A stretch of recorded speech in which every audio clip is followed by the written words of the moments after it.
اس کے اندر پانی کے اندر تاثیر کس نے پیدا کیا؟ تو مؤثر کون ہے؟ اللہ، یعنی تاثیر پیدا کرنے والا اللہ۔ اب ذرا دیکھنا، حالانکہ پانی کے ذریعے پیاس بجھی ہے نا، پانی کے ذریعے پیاس بجھی، تاثیر پیدا کرنے والا اللہ۔ اب اللہ تبارک و تعالیٰ کو اس میں اثر اگر کوئی مان لیے تو شرک ہے۔ مان لیے کہ پانی کے گلاس کے اندر اللہ اثر انداز ہے تو یہ شرک ہے، اور اگر یہ مان لیے کہ صرف پانی کے ذریعے مجھے پیاس بجھائی گئی ہے تو یہ کفر ہے۔ ذرا دیکھنا، بہت پیاری اور بہت ہارڈ الفاظ بول رہا ہوں لیکن سمجھانے کے لیے میں آسان میں بول رہا ہوں۔ ذرا دیکھنا، اگر آپ نے مان لیا کہ یہ پانی کے اندر اللہ ہے تو یہ شرک، اور اگر یہ مان لیے کہ صرف پانی کے ذریعے پیاس بجھی ہے تو یہ کفر، یہ کفر۔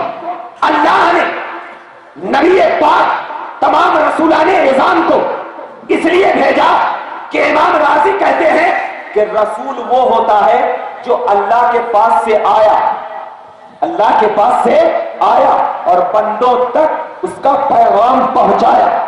اللہ کے پاس سے آیا، بندوں تک اس کا پیغام پہنچایا، تو یہ اللہ کا جو رسول ہے یہ سبب، یہ کیا ہے؟ سبب، اور یہ دنیا عالم اسباب، اور اللہ کا رسول سبب، دنیا عالم اسباب۔ تو یہ جو پیغام پہنچایا جا رہا ہے کس کا ہے پیغام؟ اللہ کا۔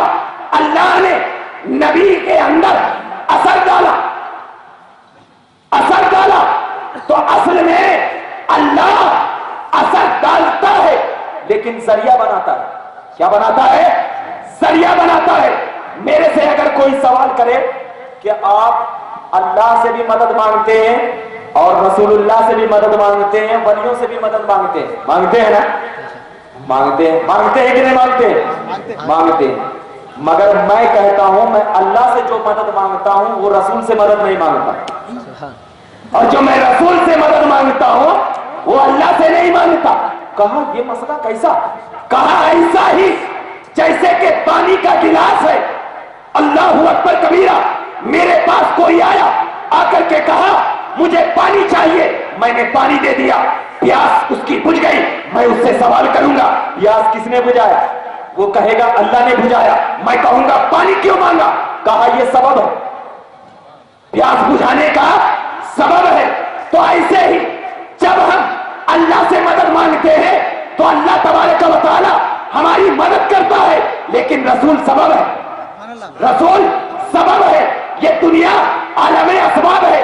اللہ چاہے تو بغیر سبب کے مدد کر سکتا ہے، اللہ چاہے تو بغیر بادل کے بارش دے سکتا ہے، اللہ چاہے بغیر آنکھ کے روشنی دے سکتا ہے، اللہ چاہے بغیر پیر سے چلا سکتا ہے، اللہ چاہے بغیر زبان سے کھلا سکتا ہے، اللہ چاہے بغیر میک سے آواز پہنچا سکتا ہے، لیکن اللہ نے اس دنیا کو اس لیے پیدا کیا کہ یہ دنیا عالم اسباب ہے۔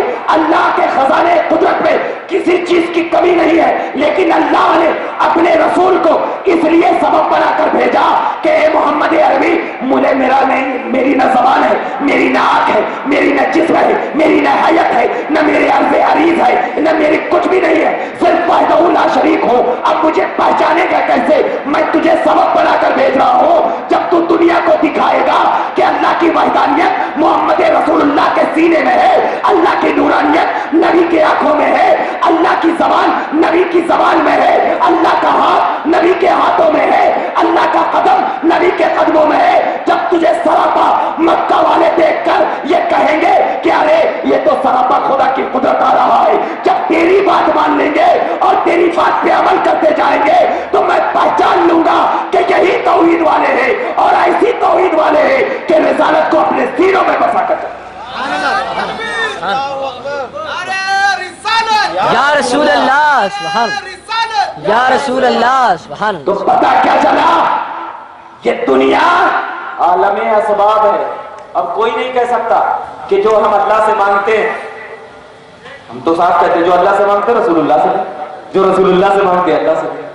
تو جب دونوں ڈیفرنٹ ہو گیا تو شرک کا۔ آج ہماری گلیوں اور کوچوں میں شرک اور بدعت کی کھیتی لگی ہوئی، ایسی کھیتی کہ ہمارے نوجوان بچوں کو کہتے ہیں یہ بدعت ہے، یہ شرک ہے. ان سے پوچھتے ہیں بدعت کیوں ہے بھائی؟ کہتے ہیں نبی اللہ کے زمانے میں نہیں تھے اس لیے بدعت ہے، نبی اللہ کے زمانے میں نہیں تھے اس لیے بدعت ہے. تو ان سے کہنا تم بھی تو نہیں تھے نبی اللہ کے زمانے میں، تم تو خود بدعت ہوئے، تم بھی تو نہیں تھے نا، تم بھی نہیں تھے. میں علی اعلان ان لوگوں سے چیلنج کرتا ہوں کہ بدعت کی تعریف ایک پیپر پر لکھو اور اس پر مہر ڈالو، کیونکہ زبان سے بولنے کے بعد وہ لوگ بھاگ جاتے ہیں. اسی لیے میں بول رہا ہوں بدعت کی تعریف ایک پیپر پر لکھو اور اپنے دارالعلوم کا مہر جو بڑے مفتی ہیں ان کا لگاؤ. میں قسم خدا کی، رب کعبہ کی قسم کہہ کر کہتا ہوں میں اس نبی کا غلام ہوں جس کے سینوں میں ابو بکر کی ذات موجود ہے. میں اس نبی کا غلام ہوں جو 4 یار کے ٹکڑوں پہ پلتا ہے. میں اسی پیپر سے ان کو بدعتی نے ثابت کر دیا تو مجھے نبی کی غلامی پہ سے نکال دو. نعرہ تکبیر، نعرہ رسالت، یا رسول اللہ. اس لیے کہ بدعت وہ ہے جو نبی کی شریعت کے خلاف حکم نکالا جائے. بدعت وہ ہے جو اپنا دین بنایا جائے. ارے یہ میلاد ہے، میلاد تو اس وقت بھی بنایا جاتا تھا جس وقت صحابہ نبی کو دیکھ کر کہا کرتے تھے یا رسول اللہ آپ کو اللہ نے پیر کے دن پیدا کیا ہے، یا اللہ آپ کو اللہ نے، یا رسول اللہ آپ کو اللہ نے پیر کے دن پیدا کیا ہے. تو یہ پیر کے دن پیدا کرنا یہ کیا ہے؟ میلاد نہیں تو کیا اور کوئی چیز ہے؟ یہی تو میلاد ہے. اور نبی نے کہا وَلَلْآخِرَةُ خَيْرٌ لَكَ مِنَ الْأُولَىٰ، اللہ نے کہا وَلَلْآخِرَةُ خَيْرٌ لَكَ مِنَ الْأُولَىٰ. ہر آنے والی گھڑی پچھلی گھڑی سے بہتر ہے، ہر آنے والی گھڑی پچھلی گھڑی سے بہتر ہے. مطلب یہ ہے کہ اسلام کے نظریات میں رہ کر تم اس اسلام کو بڑھاوا دیتے جاؤ، بڑھاوا دیتے جاؤ، اور اسلام میں کوئی فرق نہ پڑے تو وہ پچھلی گھڑی سے بہتر ہوتی جائے گی. اور ایسے بہتر ہوتی جائے گی کہ ذرا بتا دو کوئی اسلام میں ہے اللہ کے رسول صلی اللہ علیہ وسلم کے صحابہ ہے، اللہ کے نبی ہے. بخاری کوئی زمین پر لکھی ہوئی کتاب تھی، زمین پر لکھی ہوئی کتاب تھی، لیکن جیسے ہی دن گزرتا گیا بخاری عالم وجود میں آتی گئی، عالم وجود میں آتی گئی. کیوں؟ اس لیے کہ ہر آنے والی گھڑی پچھلی گھڑی سے بہتر. تو جب ہر آنے والی گھڑی پچھلی گھڑی سے بہتر تو اسلام اس کا مقام کتنا بڑا ہے، کتنا بڑا ہے. ارے آپ اگر ایسا کہیں گے تو اللہ کے نبی صلی اللہ علیہ وسلم جو سب سے پہلے ایمان لائے تھے، بچوں میں حضرت علی، بڑوں میں حضرت ابوبکر صدیق، عورتوں میں حضرت خدیجہ الکبریٰ، 3 ہی لوگ اسلام والے تھے. آگے کیوں بڑھایا؟ سبحان اللہ. کیوں بڑھایا؟ اس لیے کہ نبی کو معلوم تھا کہ ہر پچھلی گھڑی آنے والی گھڑی سے بہتر ہے نا. اسلام مکہ میں محدود، نبی نے سوچا کہ اسلام کو پھیلایا جائے. ملک شام گیا، ملک عراق گیا، ملک فارس گیا، ہر ملک میں پھیلتا گیا. تو کیا ہر ملک میں جب پھیلتا گیا تو یہ بدعت نہیں ہوا؟ اللہ. مگر نہیں. کیوں؟ اس لیے کہ پچھلی گھڑی سے بہتر. سبحان. اسلام کے نظریات کو اگر اپنے سینوں میں بسا لو گے اور اس نظریات کو بسانے کے بعد جب نبی کے چلنے والے اوراق اور ان کے وظائف کو جب عشق کی نگاہ سے پڑھو گے تو اعلیٰ حضرت کی زبان کہے گی سب سے اعلیٰ وہ اولا ہمارا نبی، سبحان اللہ. سب سے اعلیٰ وہ اولا ہمارا نبی، سب سے بالا وہ اولا ہمارا نبی. کیوں؟ اس لیے کہ جب کوئی بھی عاشق رسول نبی کے معجزات و کمالات کو دیکھتا ہے اور اس کمالات و معجزات کو دیکھ کر اس میں ڈوب جاتا ہے تو اب اس کی نگاہ بھی اتنی ہوا کرتی ہے کہ میں آپ کو بتاتا چلوں. اعلیٰ حضرت فاضل بریلوی کی ذات بریلی شریف میں بیٹھی ہوئی ہے، ٹرین کا وقت ہو جاتا ہے، ابھی 2 منٹ ٹرین کا وقت کھلنے کے لیے. ان کے مریدوں نے کہا حضرت صرف 2 منٹ باقی ہے، ذرا چلیے اسٹیشن. کہا نہیں، ابھی 1 گھنٹہ 10 منٹ کے بعد ٹرین آئے گی. کہاں بیٹھے ہوئے ہیں؟ اپنے گدی پہ. سبحان اللہ. اور بریلی اسٹیشن وہاں سے کم 25 کلومیٹر ہے. سبحان اللہ. سبحان اللہ. 25 کلومیٹر ہے. مگر اعلیٰ حضرت کیا کریں؟ نہیں، ابھی 1 گھنٹہ 10 منٹ کے بعد آئے گی، ابھی جانا. کہا نہیں حضرت 2 منٹ ہی باقی ہے کھلنے کے لیے.